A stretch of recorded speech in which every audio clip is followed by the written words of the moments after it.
hear a number of different recordings, and you will have to answer questions on what you hear. There will be time for you to read the instructions and questions, and you will have a chance to check your work. All the recordings will be played once only. The test is in 4 sections. At the end of the test, you will be given 10 minutes to transfer your answers to an answer sheet. Now turn to Section 1. Section 1. You will hear a conversation between a printing company employee and a customer. First, you have some time to look at questions 1 to 5.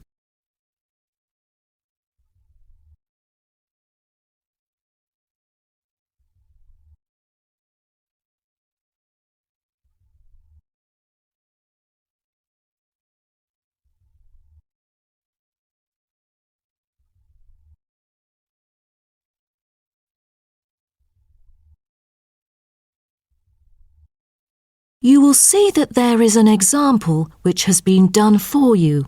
On this occasion only, the conversation relating to this will be played first.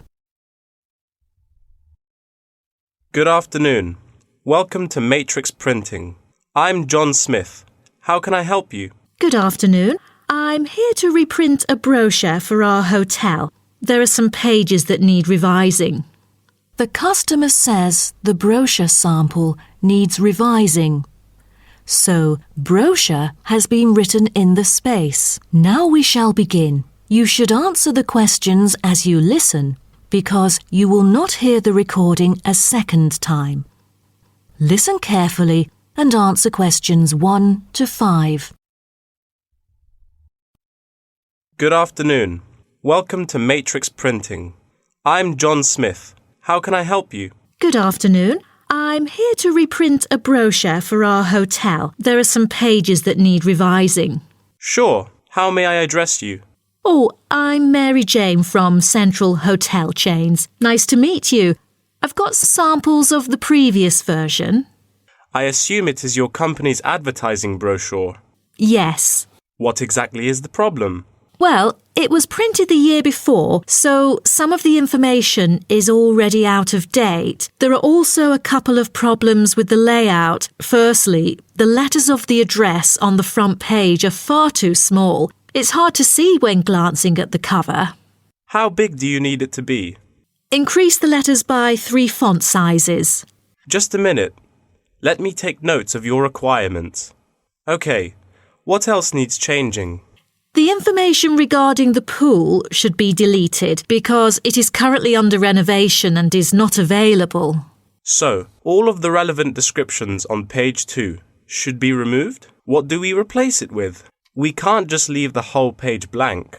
Just fill it in with the introduction of our newly opened gym. I've included all the relevant information here in this flash drive. Let me check. I see. No problem then. What is also bothering us is that the description under the top photos on page 4 is incorrect. The word lounge needs to be replaced with reception. Fully noted. Is that all? No, there is more. Turn to page 5. We feel that showing merely the picture of our exterior and interior decoration does not fully represent the appeal of our hotel. On second thought, we've decided to use a picture with the view of the hotel. Do you have the original copy of the picture?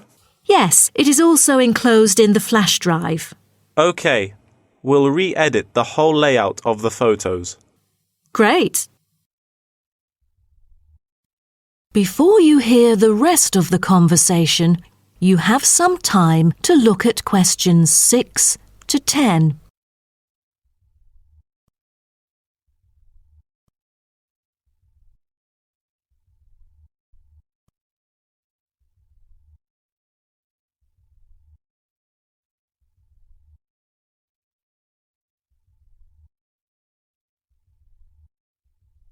Now listen and answer questions 6 to 10. Let's turn to the next page. Yes. What's wrong with that? It seems perfectly fine to me. At first sight, it seems fine, but according to the feedback of the customers, the prices do not stand out. So, we want to change the print from black to red to make it pop out. Okay, I've made notes of all of your requests. Is there anything else? I appreciate it. Just one final request. Could you translate the whole brochure into Spanish? We have customers worldwide, you know, especially those from Latin countries. No problem. What about other languages, like Japanese, Chinese, or German? These are our most popular target languages. I have to ask the manager about the Chinese version. There's been a surging number of Chinese clients during recent years. However, we don't need German or Japanese translations, as we currently don't have many customers from those two countries. Sure. Just keep me updated. So, roughly, when could we get the revised print? We need it before the end of July. It's late June now. Roughly, it'll take 3 weeks to re-edit.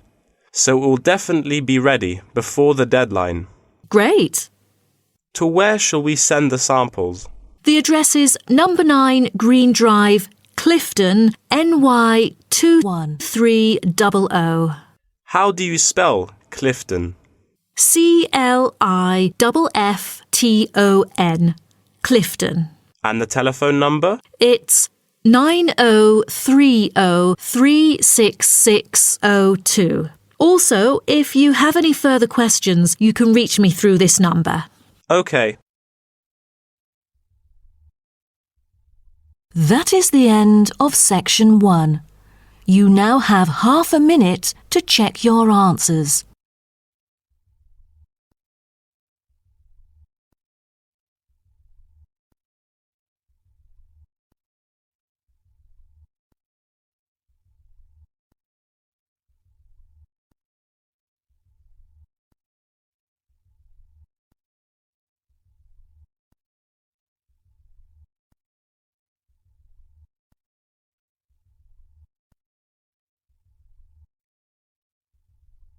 Now turn to section 2. Section 2.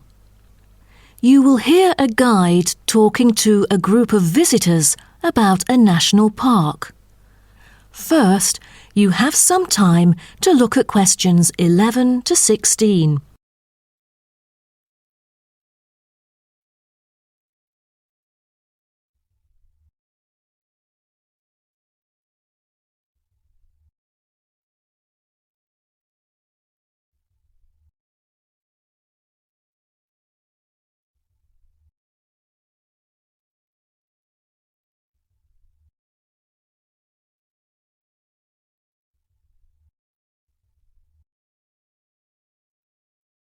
Now listen carefully and answer questions 11 to 16.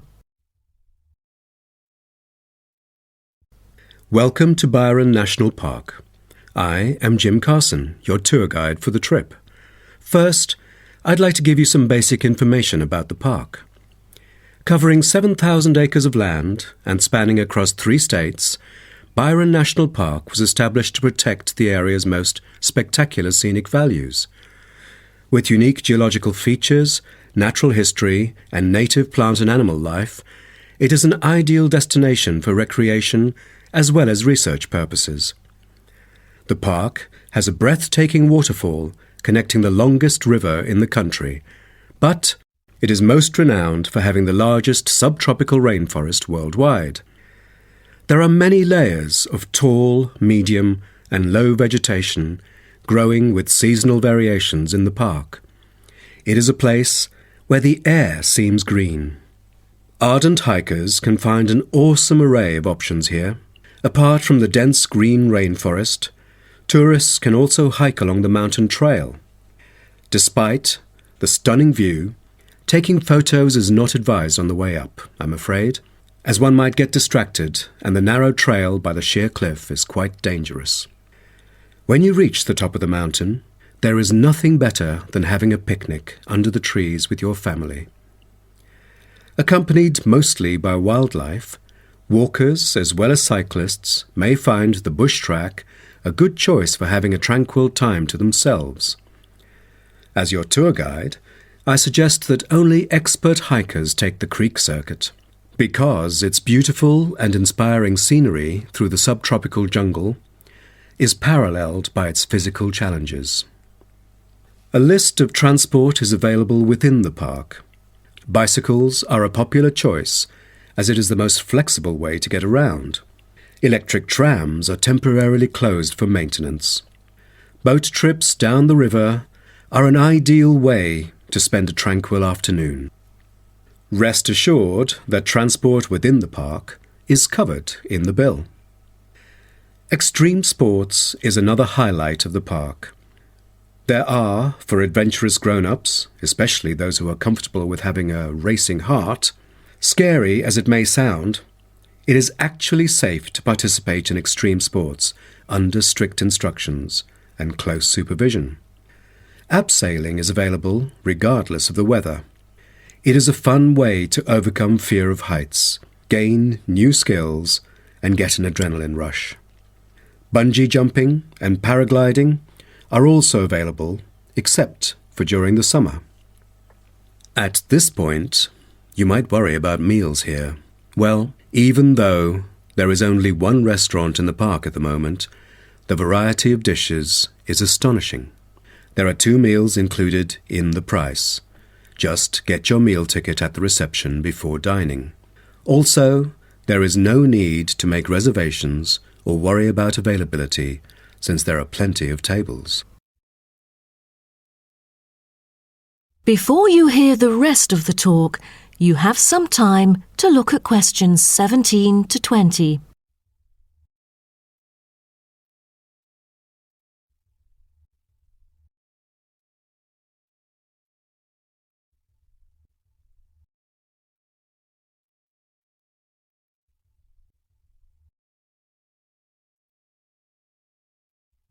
Now listen and answer questions 17 to 20. During your stay here, you might want to know what there is to do. Let's turn to the plan so I can familiarize you with the layout of the park. Most tourists would choose to stay in our guest house, located in the southeast corner. It features 63 tastefully appointed guest rooms, many of which offer spectacular views of the park. You'll find a home away from home at our guest house. But for those who want to experience the natural beauty up close, there is also a campsite. When you get out of the guest house, go straight ahead, turn right at the end of the road. To your left, there is a campsite amongst the trees where you could spend a night under the stars together with owls and chipmunks. If you look at the top left of the plan, you will notice a picnic area. You can either bring your own food, or we can deliver food to you. Barbecue is an option. The business centre is situated directly opposite the picnic area. It provides flexible, fully serviced offices, conferencing suites, meeting rooms, and is equipped with the latest multimedia facilities. Wired, as well as wireless, high-speed internet is available within the entire premises. The centre is designed to cater to both individual travellers and corporate groups. Visitors can also go to the museum, which holds a vast collection that exhibits local history and a natural habitat. You start from the guest house, just turn left at the first conjunction, then walk past the tea house. Turn right. You'll see the museum after making the third right. Have you found it? Pretty easy, right? To spend a delightful afternoon with a book and a fresh cup of coffee, you can go to the only cafe in the park. From the guest house, you go straight, then take the second right, and you'll see the cafe right in front of you. You might want to check out our all-season tennis court, which offers instruction for all ages and skill levels. It is located right opposite the cafe. That is the end of section 2. You now have half a minute to check your answers.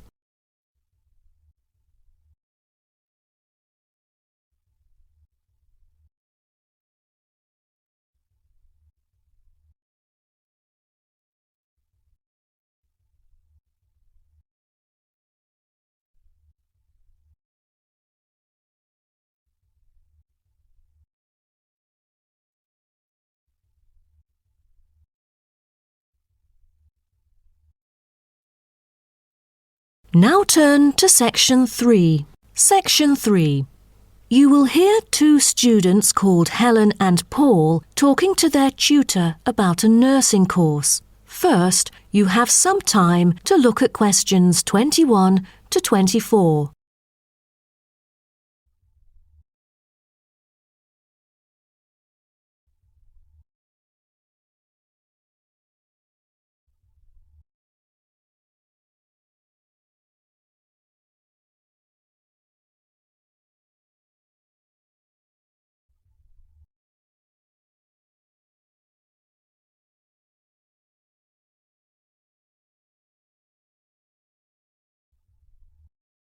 Now, listen carefully and answer questions 21 to 24. Helen and Paul, congratulations to you both for doing so well the past semester. You two have exhibited an impeccable performance during your first year in the nursing program. I'd like to get some feedback from the two of you to better improve the program and to provide guidance for our prospective students. I'd like to start with you, Helen. So, first of all, which aspect of the program impressed you? Well, to be honest, when I was enrolled into the course, I was expecting a group of classmates my age. But as I stepped into the classroom for the first time, I was surprised by the diversity. Most were in their 20s, but there were also those in their 30s or even 40s. As it turns out, the intergenerational communication has sparked intense debate and new thinking, and I think that's something special about the programme that I appreciate very much. What about you, Paul? What do you think of the programme? For me, the group project we carried out last semester is another key feature of the program. The whole class was divided into 8 different groups, working on 8 prospective cases. Team-building sessions were conducted in a collaborative way most of the time. Comprised of 5 members, our group studied acute pancreatitis. During the process, we broke the task into different parts and assigned them to each member. We were then able to tackle the complex problem by pooling our knowledge and skills. More importantly, stronger links were established between the group members. Because of the project, we've all become good friends. That's true.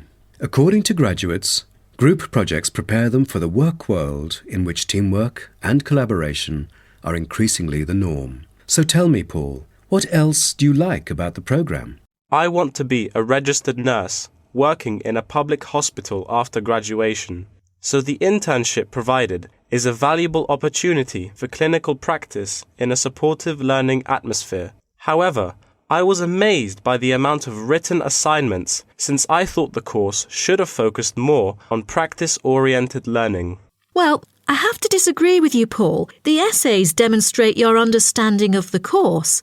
For me, writing essays is a process that involves critical thinking, which challenges me to develop my points more thoroughly. I thus manage to gain a diversity of perspectives. The program is designed to deliver basic and advanced theoretical knowledge of core concepts, including healthcare systems concepts, together with practicum or clinical practice experience to bridge the classroom content to the practice setting. So, I'm afraid written work is unavoidable. Also this year, we've added a module of law. How do you feel about that?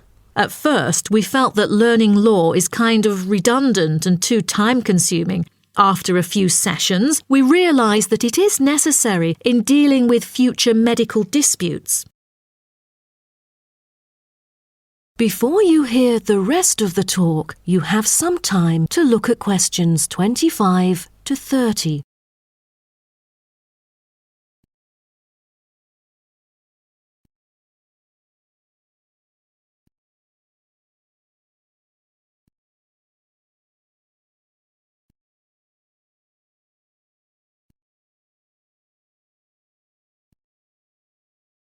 Now, listen and answer questions 25 to 30.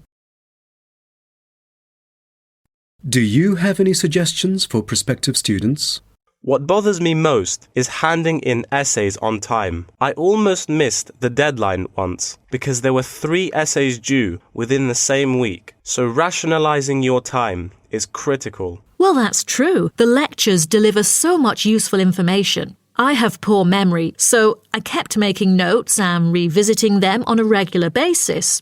To my surprise, at the end of the semester, I have learnt the key concepts by heart. How was the research? I heard that it was quite challenging. How did you manage to overcome the difficulties? That's true. The majority of us had no clue how to carry out the research at first. Fortunately, when I was digging up reference materials at the library, I sought help from the librarian. She taught me about finding the appropriate resources and choosing the proper research methods. Have you checked out the online forum? Yes, it has become a habit for me to visit the forum regularly. In a sense, it extends classroom learning. It is where the students post academic problems that they come across and get support from the faculty members. Some of my classmates didn't do so well during the placement tests. I feel that background reading is necessary. Lastly, do you have anything to say to the freshmen? I was really ambitious at first, trying to get straight A's on my transcript. I made tons of notes and worked hard even on the optional assignments to get extra credit. I stressed myself out before having an emotional breakdown. After consulting my advisor, I found it important to set realistic goals. Don't push yourself too hard. It is wise to sort out your priorities. Thank you for coming here today and providing valuable feedback on the program. Have a great summer break. That is the end of section 3. You now have half a minute to check your answers.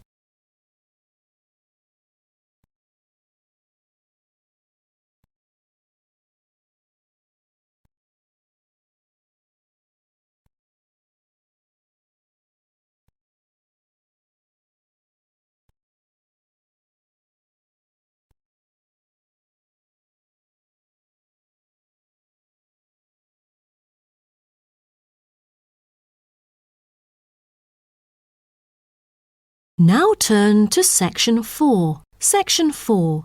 You will hear part of a lecture about African penguins. First, you have some time to look at questions 31 to 40.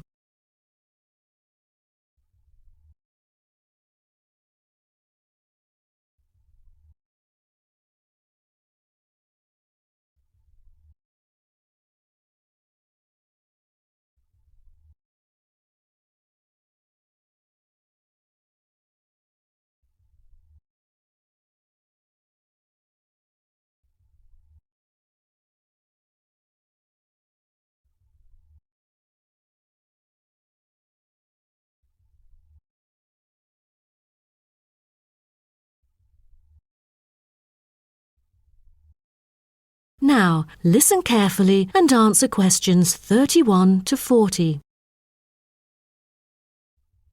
Good morning, everyone. Today's lecture is about a type of adorable animal, the penguin. When you think of penguins, you may picture them surrounded by snow and ice. But not all penguins live where it's cold. African penguins live in the southern tip of Africa. They are usually found within 40 kilometres of the shore and on a number of its surrounding islands. African penguins are also known as jackass penguins because they make donkey-like braying sounds to communicate. African penguins can keep their body temperature at a stable level, but their land habitat can get quite warm, so there are a number of ways for them to stay cool. They limit their daylight movements on breeding sites on land to early mornings and early evenings to avoid too much sun. The pink glands above their eyes can help them cope with the temperate climates. Like other penguins, African penguins spend most of the day feeding in the ocean, which also helps keep them cool. Being a type of small to medium-sized penguin species, African penguins average about 60 centimetres tall and weigh up to 3.6 kilograms. They have a black stripe and a pattern of unique black spots on their chest. Males are larger than females and have larger beaks. Even though they are categorised as birds, African penguins aren't able to fly because of their heavy bones. Their wings are more like flippers that make them particularly suited for life in the water. When they're on land, their flippers and their tails help them keep their balance and walk upright. African penguins begin to breed at the average age of 4. When a male and female pair up, they tend to breed together for the rest of their lives.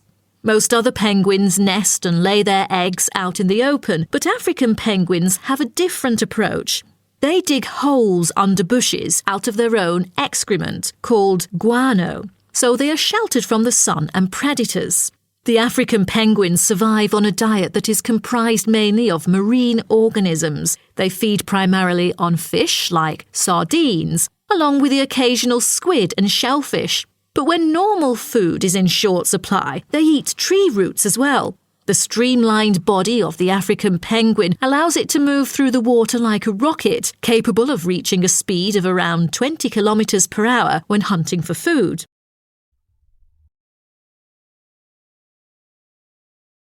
The African penguin's smaller size means that it has many predators both in the water and also on dry land.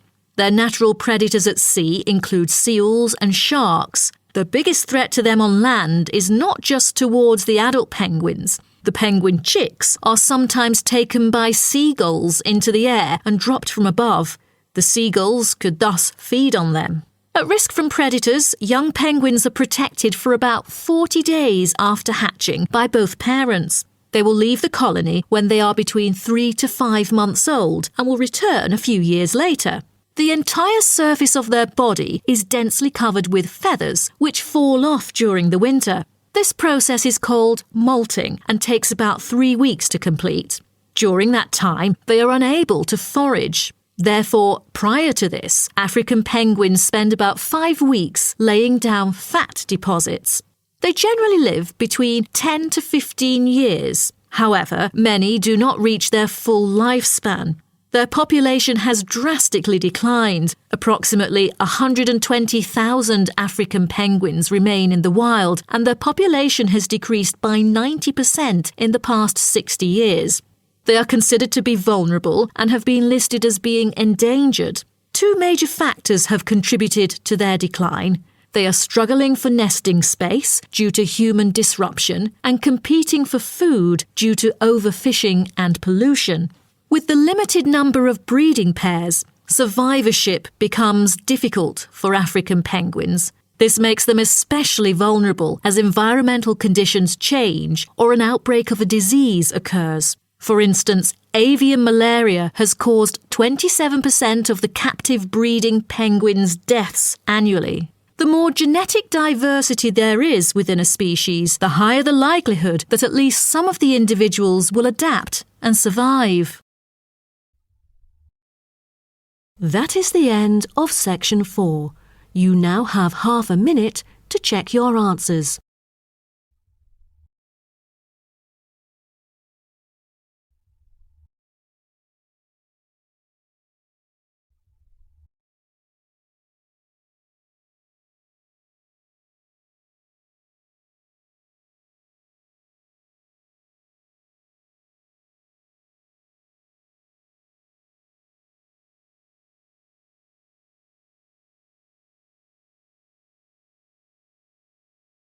That is the end of the listening test.